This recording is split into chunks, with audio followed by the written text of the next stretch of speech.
안녕하세요. 정보가 세상을 바꾼다 인포뱅크입니다. 이번 내용은 국유기업 우선했던 중국 경기 침체, 민영기업 달래기에 대해서 한번 알아보도록 하겠습니다. 여러분의 구독, 좋아요, 그리고 필요하시면 알람 설정까지 부탁드리겠습니다. 지금 중국이 국진민퇴, 즉 국영기업을 진격시키고 민영기업을 퇴진시킨다라고 지금 외쳤던 중국이 경기 침체, 민간기업 달래기에 나섰습니다. 즉 민영기업이 물러나고 국유기업의 전면에 나서야 한다는 이른바 국진민퇴를 주장했던 중국의 시진핑 정권이 이제 안면을 싹 바꿨다는 거죠. 경기 침체 때문에 더 효율이 좋은 민영기업을 더 앞세우겠다라는 것이죠. 즉 경기 침체 민간기업 달래기에 들어간 것입니다. 그런데 이게 좀 웃긴 게 아직도 민간기업에 대한 제한이 너무나도 많이 걸려있다는 사실입니다. 자, 그래서 이번에 알아볼 내용은 국유기업 정시했던 중국 경기 침체 민영기업 달래기입니다. 그래서 민영기업 달래기에 들어간 중국부터 먼저 알아보도록 하겠습니다. 국무원 판공실은 23일 날 베이징, 텐진, 허베이, 상하이, 후난 등 16개 성시 자치구에 지금 공무원의 직원을 파견해서 현장 조치를 실시한다라고 발표를 했습니다. 이번 조치의 가장 큰 의미는 민영기업의 발전을 발목 잡는 지방정부의 잘못된 정책이나 규제를 바로 잡겠다. 그런데 웃긴 것은 이제까지 국유기업을 먼저 우선시했던 이러한 행태들이 이제 바뀌었다라는 그런 내용이죠. 그래서 의심의 눈초리를 보고 있습니다. 국무원의 주요 발표 내용을 한번 보면 고품질 발전 촉진을 위한 종합감독에 관한 통지를 했고 산업체인 공급망의 탄력성과 안정성을 높이기 위해서 또 경제적인 효과적인 질적 향상, 합리적인 양적 성장을 촉진하려 11월 16개 성시 자치구에서 종합적인 감독을 조직하고 실시할 것. 지금 10월이니까 다음 달부터 실시할 거죠. 그래서 국무원들이 이 지방 성시에 가서 조사를 하고 제보를 받을 내용에 대해서 조금 구분을 해보자면 무분별한 벌금 부과, 무분별한 수수료 요구, 무분별한 기부금 할당, 부적절한 행정처벌, 차별적 대우, 형사수단을 통한 경제 분쟁 개입, 과도한 압류 및 재산 동결, 자의적인 기업인 구금, 합법적인 경영에 대한 간섭. 자, 이게 지금 현재 중국에서 만연하고 있는 것인데 이것을 어떻게 해서든지 막아보겠다라고 말을 한 것이죠. 그러면 중국 기업이 왜 이렇게 민영 기업들을 다독이고 있느냐? 그 가장 큰 배경은 지난 12월 리오프닝을 했죠. 정확하게 말하면 12월 4일 날 리오프닝을 했습니다. 리오프닝을 하면서 경제 회복이 될 줄 알았어요. 그런데 경제 회복도 더디고 여기에 장기적인 침체에 들어서고 있기 때문에 이것을 어떻게 해서든지 해결해 보겠다라고 하는 게 지금 중국 정부의 입장이죠. 그런데 이것에 대해서 반기를 드는 언론인들이 나오고 있습니다. 차이생쿤이라는 시사평론가가 RFA 자유아시아방송과의 인터뷰에서 이렇게 말을 하죠. 이것은 앞뒤가 안 맞는 정책이다. 이것을 통해서 무너진 신뢰를 회복할 수는 없을 것이다.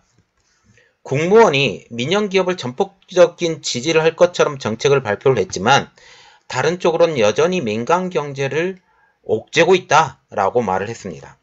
또한 민영기업자들이 미래에 대한 자신감은 나날이 멍들어가고 있다. 결국 민영기업자들이 지금 현재 너무나도 어려운 상황이 있다라고 말을 하게 된 거죠.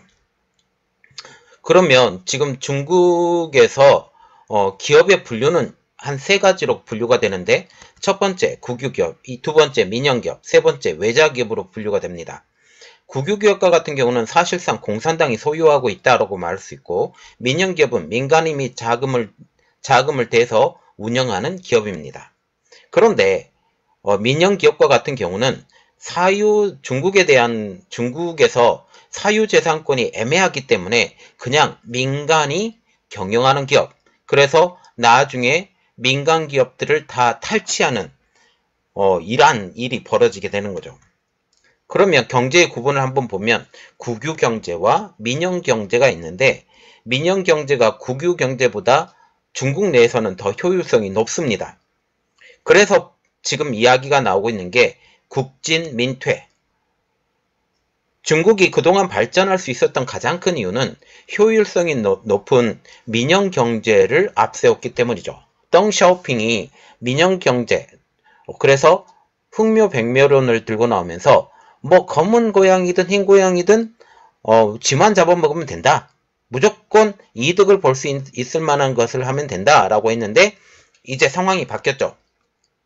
시진핑 정권이 들어선 이후 이제 국영경제를 앞세워서 민진국퇴에서 국진민퇴로 바뀝니다. 즉 민간을 앞세우고 국영기업들이 뒤따른다라는 것보다 이제 국영기업을 앞세워서 민간기업을 뒤따른다라는 것으로 전환을 한 것이 바로 시 주석이라는 사실입니다.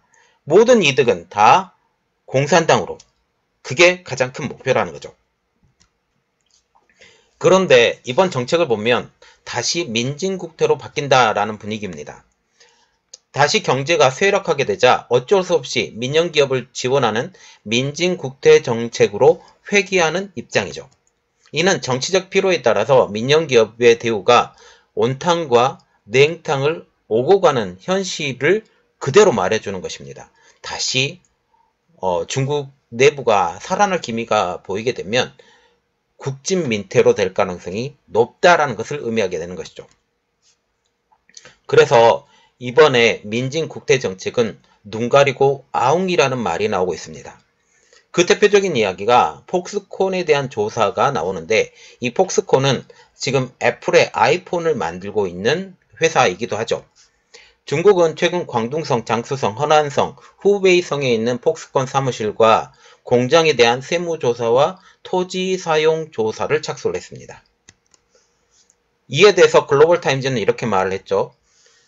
어떤 조사의 이유는 글로벌타임즈라는 이 시사주간지에 언급이 돼 있지 않아요. 그런데 글로벌타임즈는 이렇게 말하고 있습니다. 폭스콘에 대한 당국의 조사는 정상적인 시장 감독 활동으로 합법적이라고 하면서 대만 회사들은 평화로운 양안 관계 촉진을 기여하고 지속적인 발전을 위해 긍정적인 역할을 해야 된다. 이 대만 기업이죠. 폭스콘 회사가 대만 기업인데 이러한 것들이 양안 관계에 긍정적인 역할을 해야 되는데 폭스콘은 그렇지 못하다라고 얘기를 하는 거죠. 전문가들은 이번 폭스콘의 조사를 두고 내년 1월 대만 총통선거에 무소속으로 출마한 구어타이밍 폭스콘 창업자를 겨냥한 것이라고 분석하고 있습니다. 그러면 구어타이밍의 총선 출마 배경을 한번 보면 친중 정당인 국민당의 애비 후보로 출사표를 던집니다. 지금 구어타이밍이라는 이 창업주 자체가 친중 정책, 친중 세력이기 때문에 중국에 진출할 때도 굉장히 편리했다라는 거죠. 그런데 그가 당선 경례에서 뒤처지자 지난 8월 탈당을 해서 무소속으로 출마를 선언을 하게 되죠.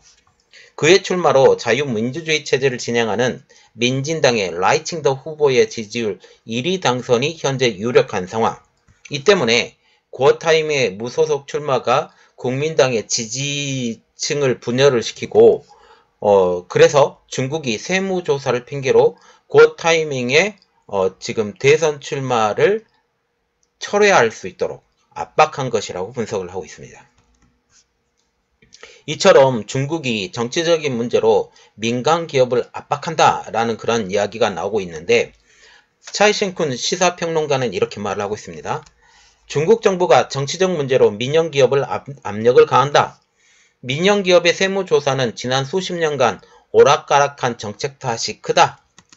중국 정부가 최근 1조 위안, 한국 돈으로 약 184조 원의 추가 국채 조달을 승인을 했지만 또다시 가시적인 수익이 없는 이른바 인프라의 투자가 될 것이다. 경제 침체 속에서 기댈 것은 민영기업의 활력뿐이지만 그마저도 정권의 입김에 흔들린다. 여기서 맨 마지막 그의 발언이 중요한 내용인데 어떤 내용이냐? 민영기업의 활력이 필요한 상황이지만 어떻게 한다고요? 그마저도 정권의 이름에 흔들리기 때문에 이것을 믿을 필요가 없다라고 얘기한 것입니다. 그러면 국무원이 직접 지방정부를 조사한 가장 큰 배경은 뭘까요? 그것은 바로 중앙정부의 명령이 지방정부에 충분한 효과를 내지 못한다라는 반증이기도 합니다. 스링이라는 금융학자가 자유아시아방송과의 인터뷰에서 이런 말을 해요.